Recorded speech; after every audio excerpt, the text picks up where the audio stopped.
Assalamualaikum warahmatullahi wabarakatuh. Alhamdulillahi rabbil alamin. Wassalatu wassalamu ala ashrafil anbiya'i wal mursalin wa ala alihi wa sahbihi ajma'in, amma ba'd. Yang dikasihi lagi dihormati pengerusi timbalan pengerusi, Setiausaha Bendahari dan ahli jawatan kuasa masjid,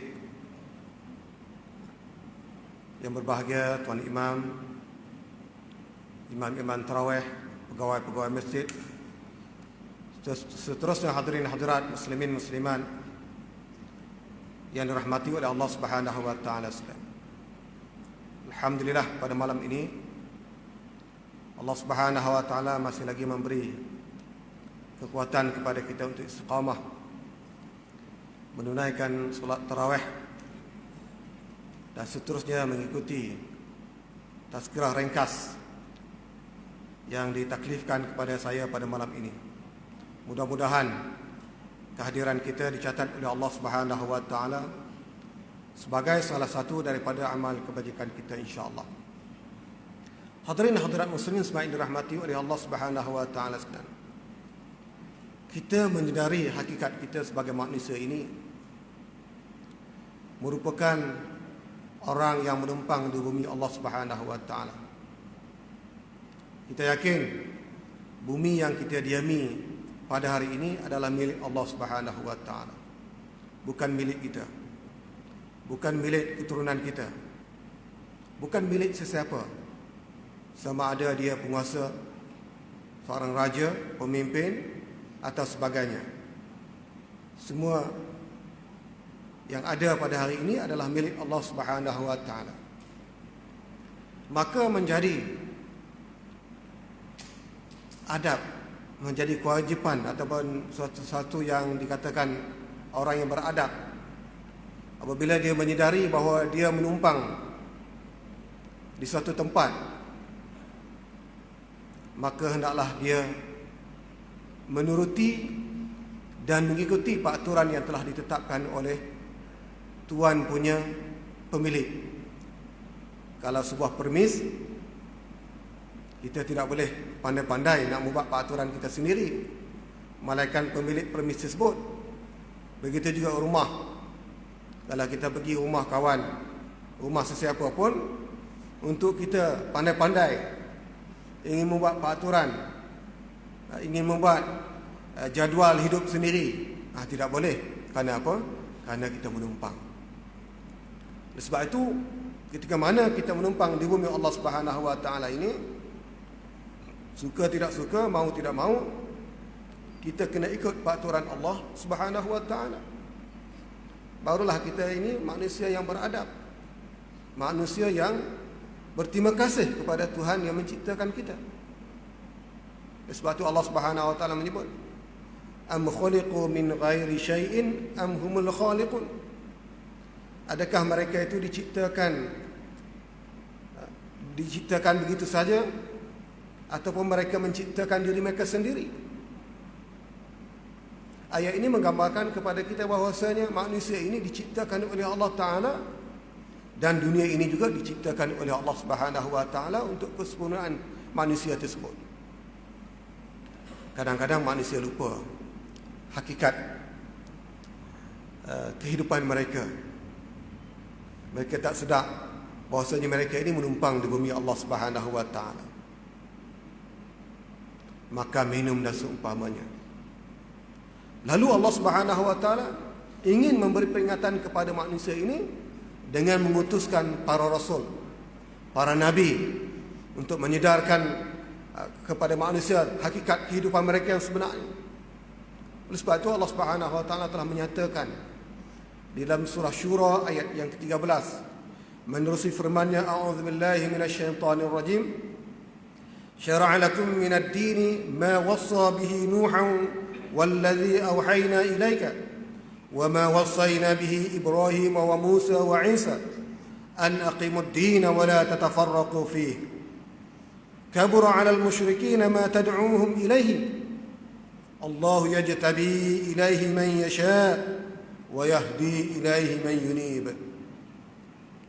Yang bermaksud telah masyarakat bagi kamu oleh Allah Subhanahu wa taala daripada urusan agama apa yang diwasiat dengannya kepada Nabi Nuh alaihi salam dan apa yang diwahyukan kepada engkau wahai Muhammad, dan apa yang diwasiatkan dengannya kepada Nabi Ibrahim, Nabi Musa dan Nabi Isa alaihi salam, bahawa sesungguhnya hendaklah mereka mendirikan agama dan jangan berpecah belah padanya. Merasa beratlah ke atas orang-orang musyrikin apa yang kamu suruhkan kepada mereka. Allah memilih kepadanya mereka yang ia kehendaki, dan ia memberi petunjuk kepadanya mereka yang ingin kembali kepada Allah Subhanahu wa taala. Hadirin hadirat muslimin semua ini rahmati oleh Allah Subhanahu wa taala sekalian. Syekh Abdul Rahman As-Sa'di ketika menjelaskan ayat Allah Subhanahu wa taala an aqimud dina wa la tatafarraqu fi, yaitu hendaklah kamu wahai manusia mendirikan agama Allah Subhanahu wa taala, melaksanakan perintah Allah Subhanahu wa taala dengan menyujud titah perintahnya yang berkaitan dengan perkara halal hendaklah kamu lakukan, dan perkara yang haram hendaklah kamu tinggalkan. Itulah sebenarnya kehidupan kita di atas muka bumi ini. Ketika mana kita menumpang di bumi Allah Subhanahu wa taala, hendaklah kita jadikan agenda utama kita adalah menegakkan agama Allah Subhanahu wa taala. An aqimuddin wa la tatafarraqu fi. Imam Ibn Katsir ketika menghuraikan ayat ini, beliau menyatakan bahawa nama-nama Nabi yang disebut dalam ayat ini merupakan Nabi-Nabi yang diberi gelaran Ulul Azmi.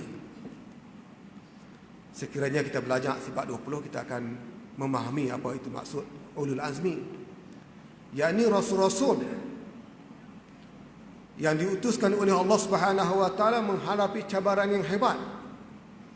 Ketika mana mereka mengajak kaum mereka untuk mendirikan agama di atas muka bumi ini. Seumpama Nabi Nuh alaihissalam, inni da'autu qaumi lailan wa nahara, aku menyeru kaum aku siang dan malam. Untuk apa? Untuk al-aqimuddin, mendirikan agama. Begitu juga Nabi-Nabi, seumpama Nabi Ibrahim, Nabi Musa, Nabi Isa dan Nabi kita Muhammad sallallahu alaihi wasallam. Allah Subhanahu wa taala telah mensyariatkan, telah menetapkan kepada Nabi Muhammad sallallahu alaihi wasallam sebagai nabi akhir zaman untuk mendirikan agama Allah Subhanahu wa taala di atas muka bumi ini. Jangan kamu berpecah belah. Maka oleh sebab itu sekiranya kita menelusuri perjalanan hidup Nabi sallallahu alaihi wasallam, baginda berdakwah kepada kaumnya selama 13 tahun di Mekah. Kemudian baginda merancang strategi baru ketika mana kaumnya banyak menolak dakwah yang dibawa oleh Nabi Muhammad SAW untuk mendirikan agama di atas muka bumi ini. Baginda terpaksa berhijrah daripada Mekah ke Madinah dengan menyatukan bangsa-bangsa Arab yang beragama Islam. Baginda sallallahu alaihi wasallam menyatukan di antara golongan Muhajirin dan golongan Ansar yang merupakan bangsa Arab yang beragama Islam. Akhirnya dapat disatukan. Kita pun tahu bagaimana golongan Ansar dulu sebelum nak disatukan dengan Muhajirin, mereka sendiri pun berpecah belah, berperangan sampai dikatakan 200 tahun antara golongan Aus dan Khazraj. Tetapi Nabi SAW dapat menyatukan mereka.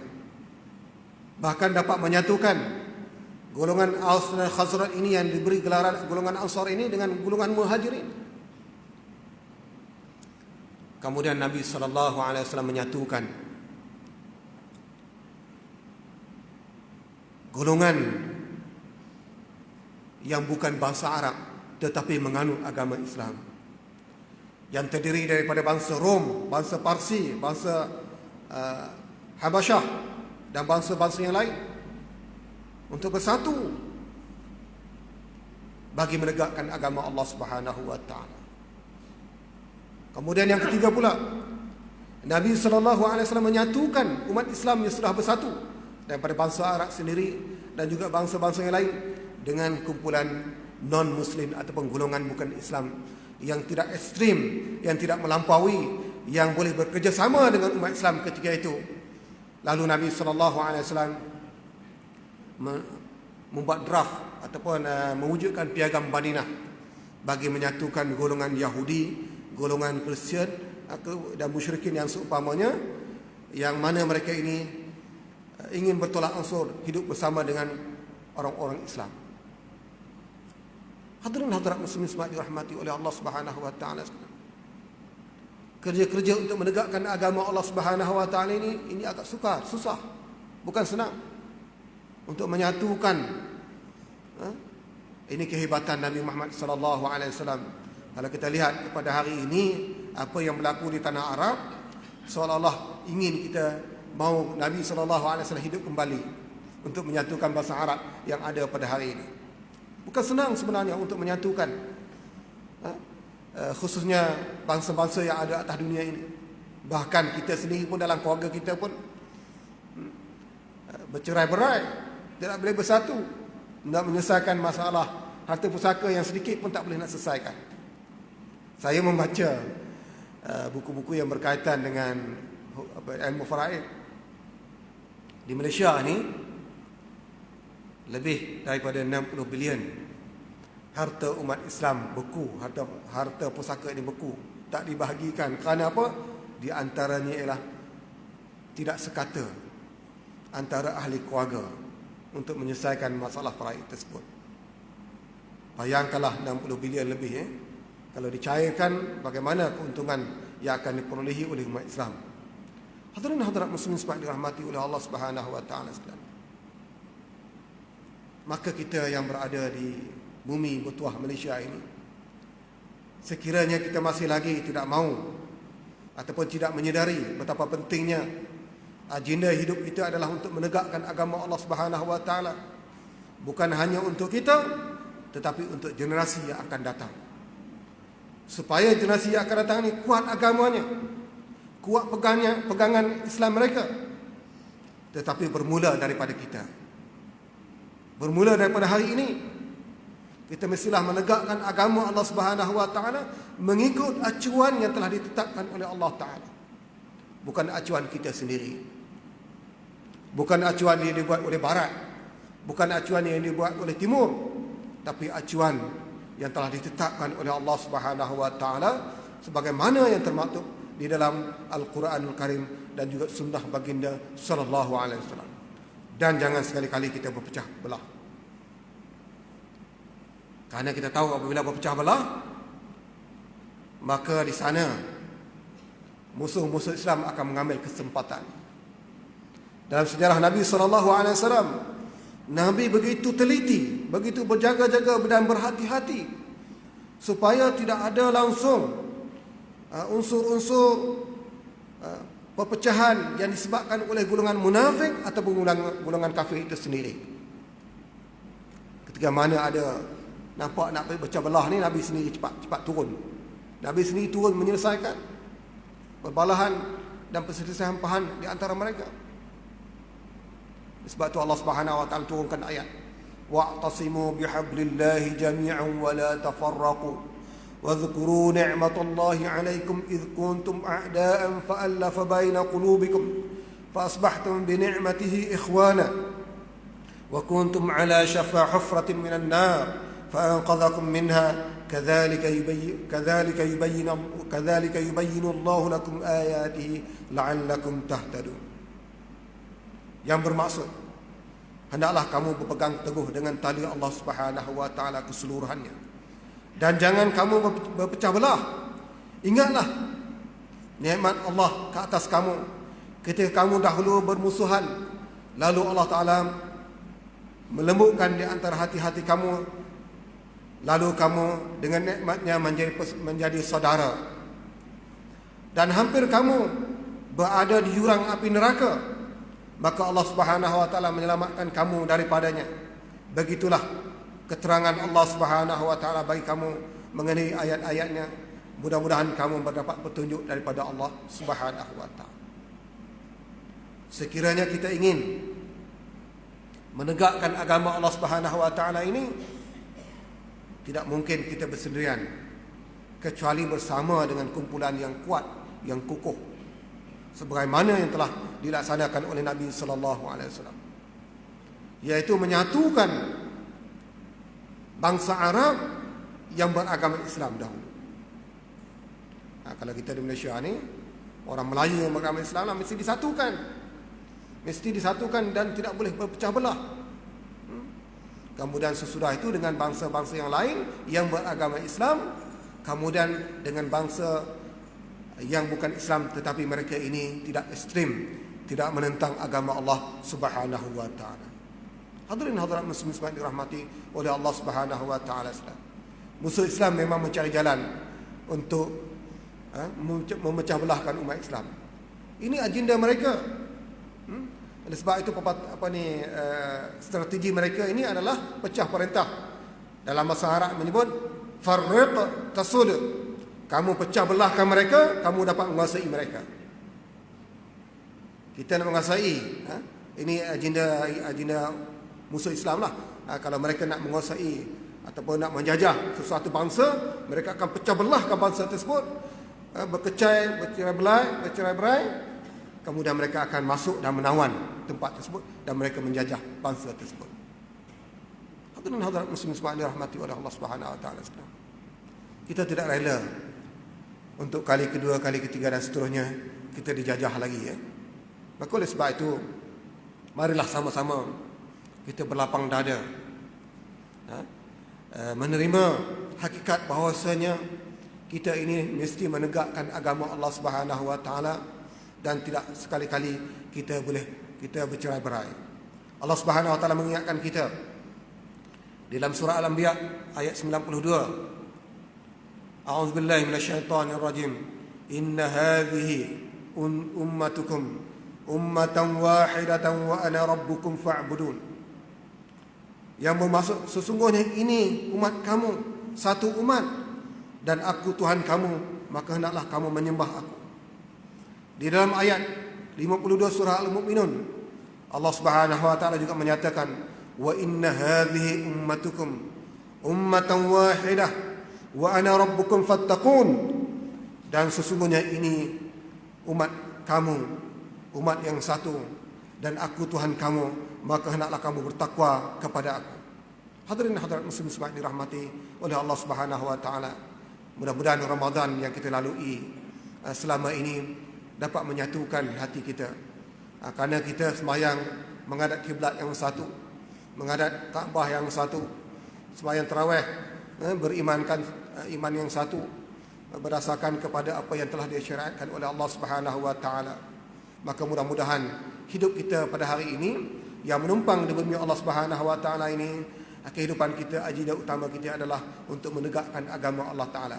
Makan kita untuk menegak agama Allah taala, minum kita untuk menegakkan agama Allah taala, tidur kita, kerja kita, sembahyang kita, puasa kita, zakat kita dan segala-galanya adalah untuk menegakkan agama Allah Subhanahu wa taala, dan kita elakkan daripada bercerai-berai. Sekadar itu saja, wallahu alam. Mudah-mudahan Allah Subhanahu wa taala memberi manfaat kepada kita. Bismillahirrahmanirrahim. Alhamdulillahirabbil alamin. Wassalatu wassalamu ala asyrafil anbiya'i wal mursalin wa ala alihi wa sahbihi ajma'in. Allahumma ij'alna minal ladzina yastami'una al-qawla fayattabi'una ahsana. Allahumma arinal haqqa haqqan warzuqna ittiba'ah wa arinal batila batilan warzuqna ijtinabah. Allahumma anfa'na bima 'allamtana wazidna 'ilma. Wa sallallahu ala sayyidina Muhammadin wa ala alihi wa sahbihi wa baraka wa sallam. Walhamdulillahi rabbil alamin.